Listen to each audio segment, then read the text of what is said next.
3 different tires that I'm going to be trying from Plews Tyres. So I've been enjoying my time on their Tough One Spec B.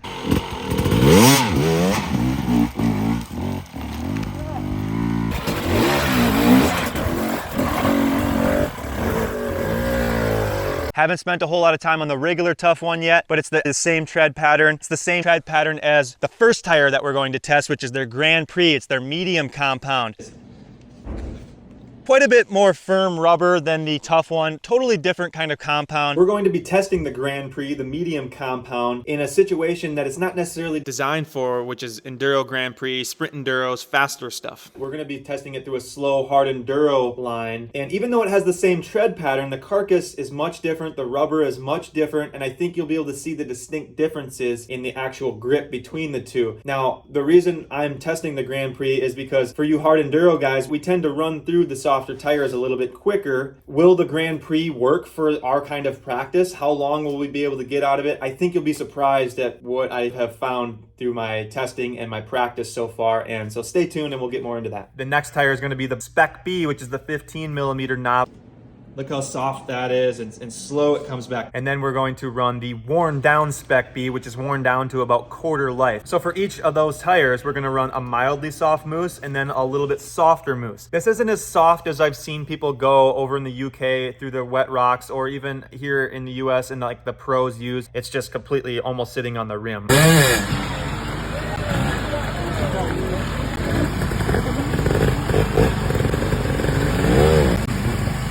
I'm not gonna go that far, but there's some valid reasons why you would wanna go that far if you are racing. What we're dealing with mousse-wise today is a mousse that I would say feels somewhere around 3 to 4 PSI, which is considered high PSI for real hard Enduro stuff, in my opinion. And then the softer mousse that I have, we're getting down to like above 1 PSI, so like 1 to 2, maybe 1.5 pound PSI feel. You know, when you're going from 4 pounds, this is my opinion, when you're going from 4 pounds down to 3 pounds, down to 2 pounds, those are really getting into big differences there. Pros are talking about like a half PSI to less feel. You know, it's hard to even put a PSI rating on it when you're getting that soft. So that's my disclaimer for how I'm going to run the test here. But we have a line set up that I'm going to try and keep the same every time for the most part. So my entry is control here. I've given myself some parameters to stick to and just show you guys that we're going to be coming in at the same angle just about every time. I want to use the best technique possible because it's going to be hard enough just to make this line the way it is. After we've done that a few times and had a few successful runs, then we're going to get the hose out and make it wet. If we're still not breaking traction super easily, we're going to have another substance that we're going to break out and rub on the rocks and make it even more slimy. A lot of cool stuff to come, you guys. Pay attention and let's get into it. Some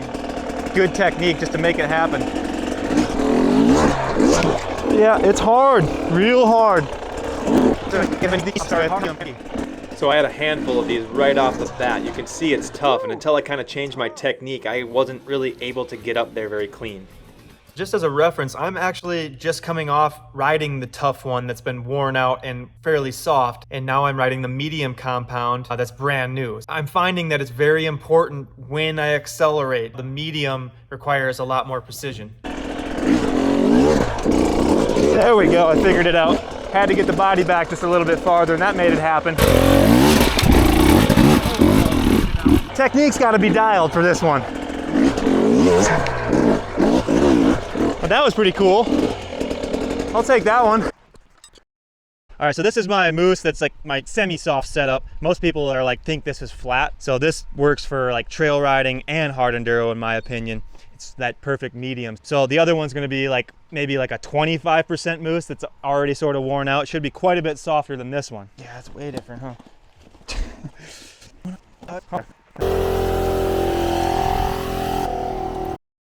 The soft setup is a lot softer than what we just had and what I'm used to. Yeah, still pretty challenging. Off to a better start than last time. Doesn't feel a ton different. It's definitely not rolling a whole lot. When I talk about rolling, I'm just kind of mentioning that the tire isn't rolling from side to side that much on the rim because the mousse is actually soft enough to where you would think it would. Damn!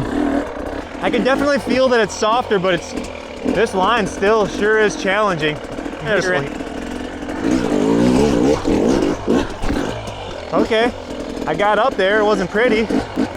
But gosh, I gotta say, it's not a whole lot easier, even with this soft mousse, which is kind of surprising.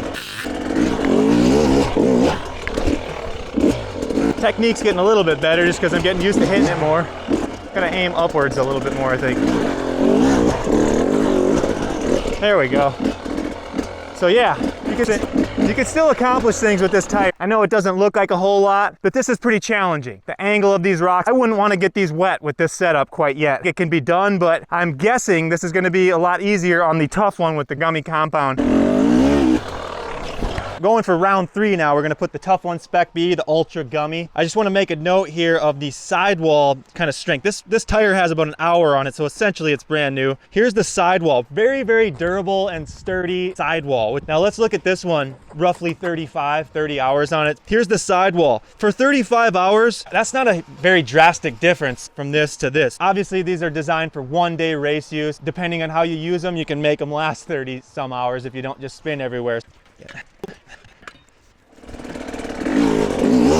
Now, before I show you what happens, I just want to say there's lots of different ways we could test the tires, but if nothing else, this one tedious test with this one line that we're doing demonstrates the level of tackiness between the medium compound and the Spec B and then the more worn out Spec B. I really want you guys to pay attention to my approach. So I'm going to play this video through one time and then I'm going to show the other angle. Watch how far off to the left I am, and you can see that black line off to the left is like the don't go any further past this or it's going to just deflect the tire point.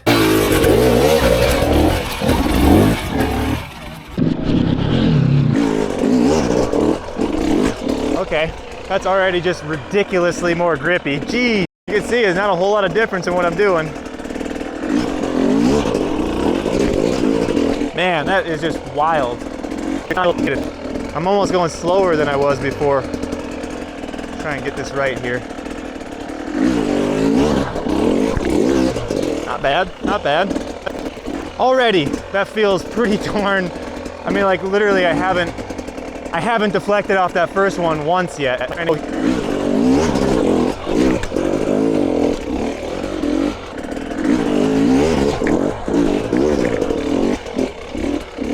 Trying to get fancy, but anyway, I think you get the point. It's quite a bit grippier. So this is my first run on the Spec B. The angles you can hit things with this tire and not have it rolled from side to side is incredible. It just wants to stay centered. Now let's compare that to my first run on the medium compound. Whole different deal there. There we go. That's what we're looking for.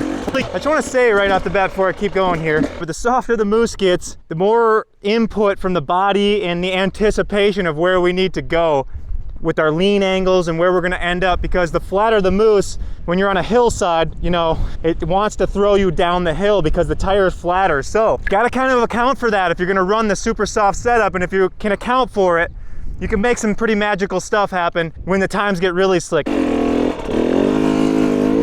Doesn't really feel like it's rolling on me, so we're not quite that soft yet.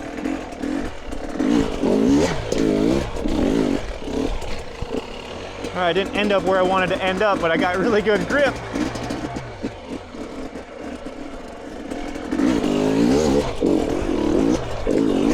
Sort of lost my footing there a little bit, but that was looking pretty good. Again, I'm keeping my front end a little higher. I want full traction through this section. So pressure on the rear tire.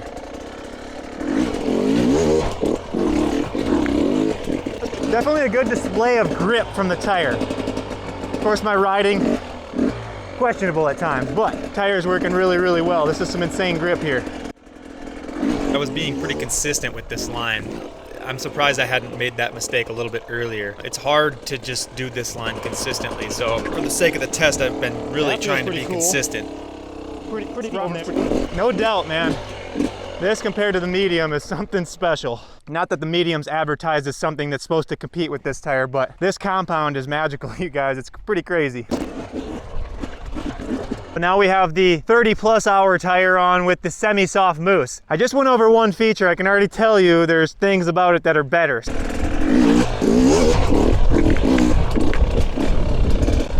Well, that felt pretty darn good right off the bat. First try was a success.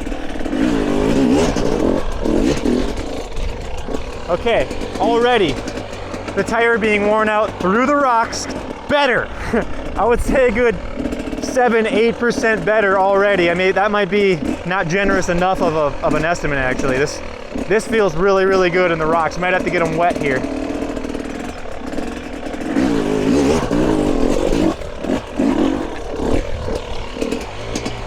Well, didn't end up where I wanted to, but that was still a good display of traction, I feel like.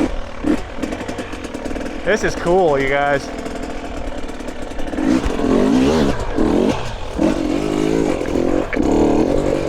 More contact patch when you have less knob. So it's stuff to consider, you guys. It also makes me think you should be considering the regular Tough One tire if you're just riding slick rocks, because the advantage through there with a little bit shorter knob, a little less deflection, there's actually something to it, keeping contact patch with our tire. Ah, that feels good. That's feeling pretty good. It's crazy, you think, you know, a brand new tire, it's gotta be better. Is it actually? I don't know, depends on where you're talking about. Soft dirt, big, loose, sandy stuff, sure. Taller knob, for sure.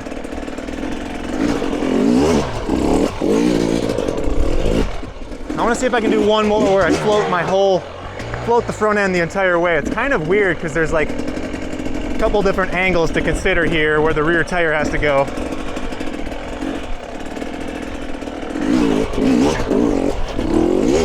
Ah, almost. All right, we'll call it good on that one. All right, sixth and final test here. So you can see, this is pretty darn soft, softer than I normally run here.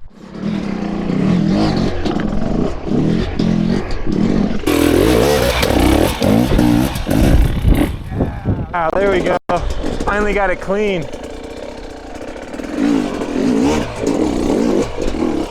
All right, it's a little bit better, but again, being that flat, you need to anticipate. I can feel it kind of wanting to tilt me up just a little bit, but surprisingly not that much for how soft it is. So I have ridden tires where, like the Kenda Gnarly, for example, is so wide, it will really just throw you down the hill, but if you compensate for it, you can kind of make it work. Let's put some substances on the rock and make them a little bit more slippery and try some different lines and see what we can get away with traction-wise here. Sprayed some water on the rocks.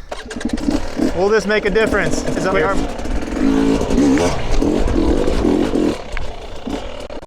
Didn't really seem to affect anything.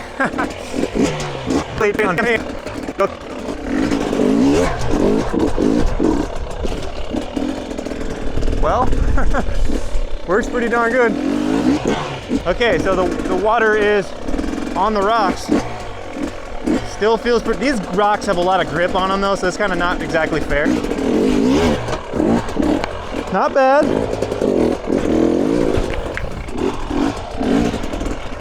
Got a little bit more of a severe angle here. Ah! One clean one. We got to do this. Okay. Where do you want it?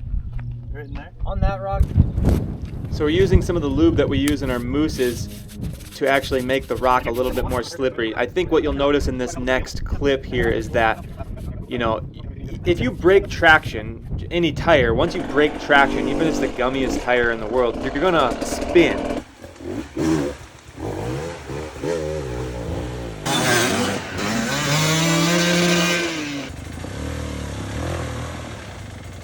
On whatever surface you're riding on. But if you can maintain pressure, you know, you're gonna get more grip from certain tires than other ones.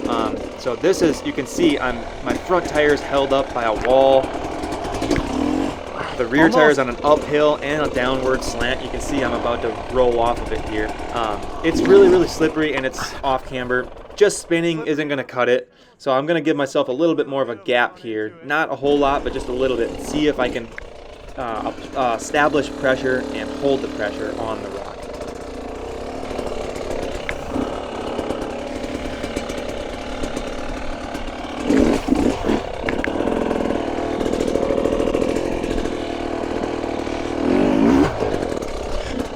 The other thing that happens when you hold pressure or you establish pressure into the obstacle, you're flattening out the tire even more. Now I know I'm going to get some flack here Some people are going to say that mousse isn't even soft enough, and I sort of agree. We need to maybe do another test yet where I do the same thing but on a mousse that's just like completely, almost like there's nothing in there. Do like a 50% mousse, and maybe that would have made the difference on that last one.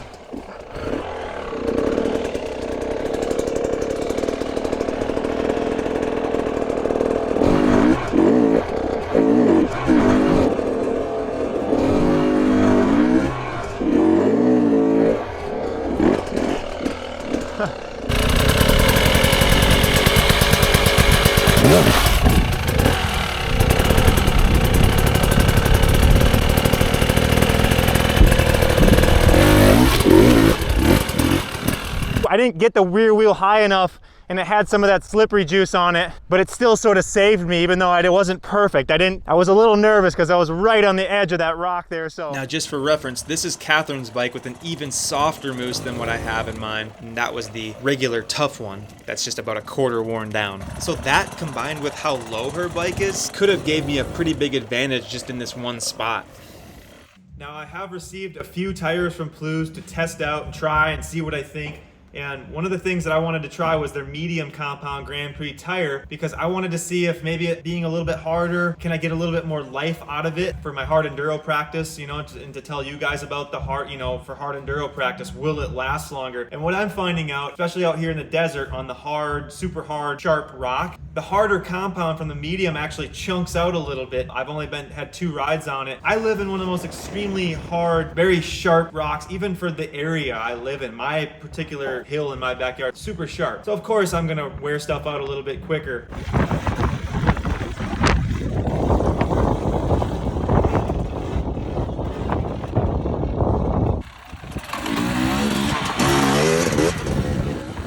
The Grand Prix is still a great option for all around riding. I could go hit turn track with it. I could go on a trail ride. I could still get into some hard enduro and be fine. In fact, I was on a training ride the other day with it, and I did some bigger lines than I've ever done on that tire. Now, so if you do everything right, you can still do it fine. But what happens when you do it a little bit wrong? Will you get that extra 10% of grip needed to save you? That's where the more gummy tire is better. So I actually think I'll be able to make a tough one Spec B last longer than the medium compound. Now, if I was to just sit and spin, this is a Plews tough one Spec B. The kid who had this rode it about 4 rides, I would say a total of 6-7 hours out in my backyard. He spun on the tire like crazy. So you can see there's knobs missing. All the side knobs, amazingly, hang on. They don't tear off. I think that has a lot to do with the elasticity of the rubbers. One of the things that the owner has been telling me about is, you know, I could make a softer rubber. We could make just a really squishy rubber, but what kind of quality performance will that actually give us, especially over the lifespan of the tire? So you needed to do a lot of things really well. So Plews technically could make a tire that feels very soft to the touch. It's not a feat of science to be able to just to make a soft rubber, but what kind of performance will that actually equate to over the lifespan of the tire, and what kind of quality will that give us through the life of the tire? So if you make it too soft, you're not going to get that tacky, grippy, you know, elasticity. And then if you make it too elastic and too sticky and tacky, how is it going to work in 90 degrees? It's gonna shred down, and it's gonna be a bald tire way before the race is even over. So you just have a soft, tall knob that flexes over real quick. It's actually going to take longer to establish pressure on an obstacle, whereas if you have a little bit thicker knob here and wider, it's not going to roll over quite as easy, and the rubber not having that initial just super rubbery softness will actually hold up. And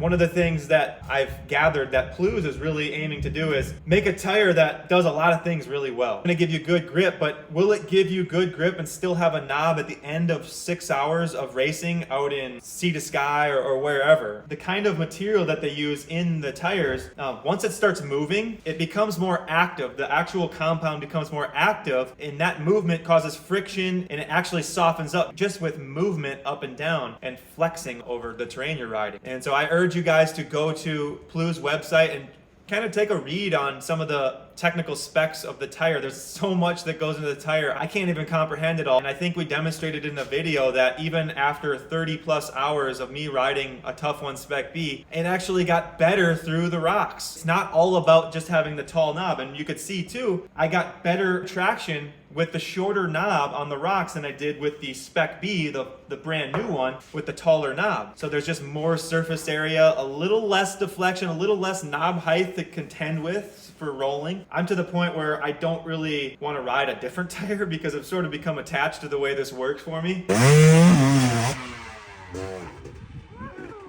I hope this video gave you guys something to consider when it comes to different tires, different knob heights, the tread pattern, the compliance, the carcass. Don't just take my word for it. Go get a Spec B or a regular Tough One and let me know what you guys think.